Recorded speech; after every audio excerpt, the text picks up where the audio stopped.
माँ ईश्वर की सबसे श्रेष्ठ रचना।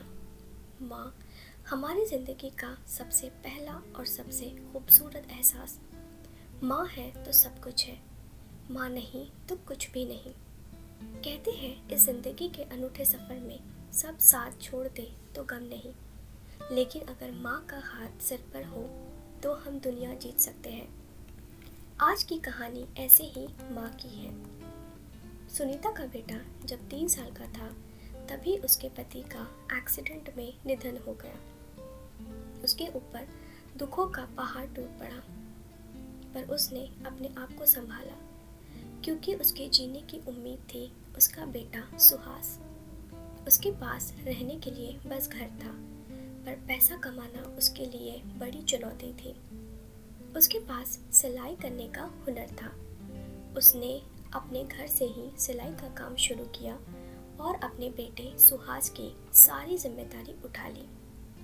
दिन रात एक करके उसने बहुत मेहनत की और अपने काम को आगे बढ़ाया और बेटे को अच्छी शिक्षा दी।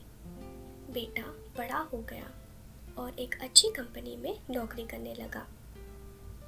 सुनीता को लगा कि उसकी तपस्या सफल हो गई। अब बेटा अच्छा कमाने भी लगा और जिम्मेदार भी हो गया है, तो उसने अपने बेटे की शादी एक अच्छे घर की लड़की से करवाने की सोची। उसने सुहास की शादी सपना से करवा दी। सपना एक अच्छे परिवार से थी, सब कुछ ठीक चल रहा था, पर सुहास की पत्नी सपना काफ़ी महत्वाकांक्षी थी। उसे लगा कि नौकरी करके उसका पति उसे साधारण जिंदगी दे रहा है। न उसके पास महंगी गाड़ी है और न ही बड़ा घर और न ही गहने। सपना अपनी ज़िंदगी से संतुष्ट नहीं थी। उसने अपने पति को सुझाव दिया कि वो नौकरी छोड़ कोई बिजनेस करे ताकि उनके पास ज़्यादा पैसा आए और सुख सुविधाएं भी। सुहास ने कहा, सपना मुझे बिजनेस का कोई अनुभव नहीं।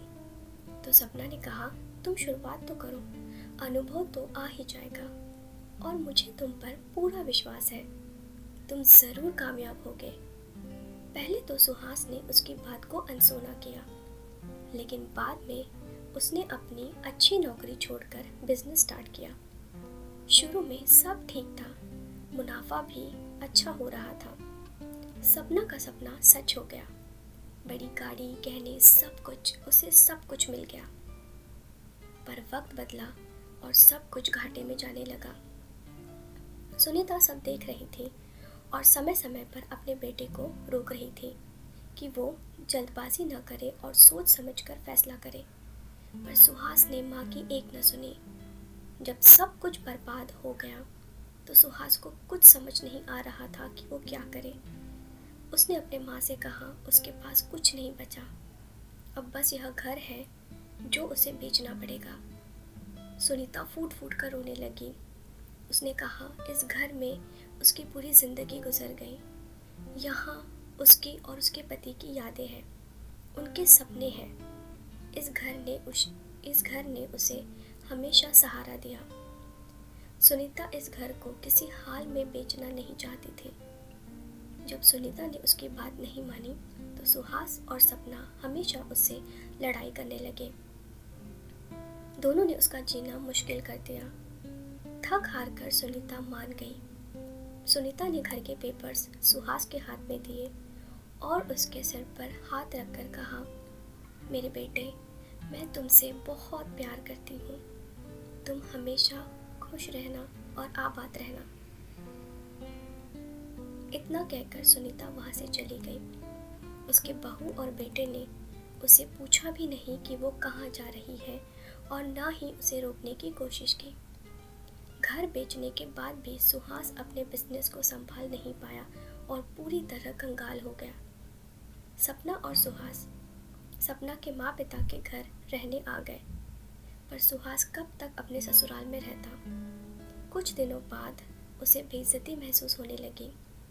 उसने सपना से कहा कि चलो हम किसी किराए के मकान में रह लेंगे, मैं कोई अच्छी नौकरी कर लूँगा और हम फिर से नई शुरुआत करेंगे।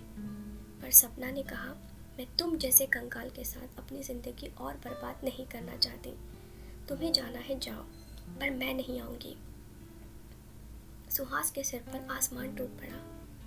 तब उसे अपनी माँ के सहारे की याद आई। उसे एहसास हुआ कि उसकी माँ ने उसे कभी अकेला नहीं छोड़ा, चाहे परिस्थितियाँ कैसी भी हो। उसने अपनी माँ को ढूंढने की बहुत कोशिश की और एक दिन उसे सुनीता वृद्धाश्रम में मिली। अपनी माँ को देखकर उसे लगा कि वो इस पूरी दुनिया में सबसे बुरा बेटा है, जिसने अपनी माँ के आशीर्वाद को अपनी ज़िंदगी से निकाल फेंक दिया। वो अपनी माँ के पास गया और रोने लगा। उसने कहा, माँ, मैं माफ़ी के काबिल तो नहीं हूँ, पर फिर भी तुम मुझे माफ़ कर दो और फिर से अपना हाथ मेरे सिर पर रख दो।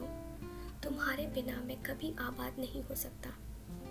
सुनीता ने कहा कि माँ चाहे कहीं भी रहे, पर वो हमेशा अपने बच्चों की भलाई ही चाहती है। पर बेटा, तुमने मेरा दिल ही नहीं तोड़ा, पर मेरे पति का घर बेचकर मेरे स्वाभिमान को ठेस पहुंचाई है। मैं आज भी यही चाहती हूँ कि तुम खुश रहो और आबाद रहो।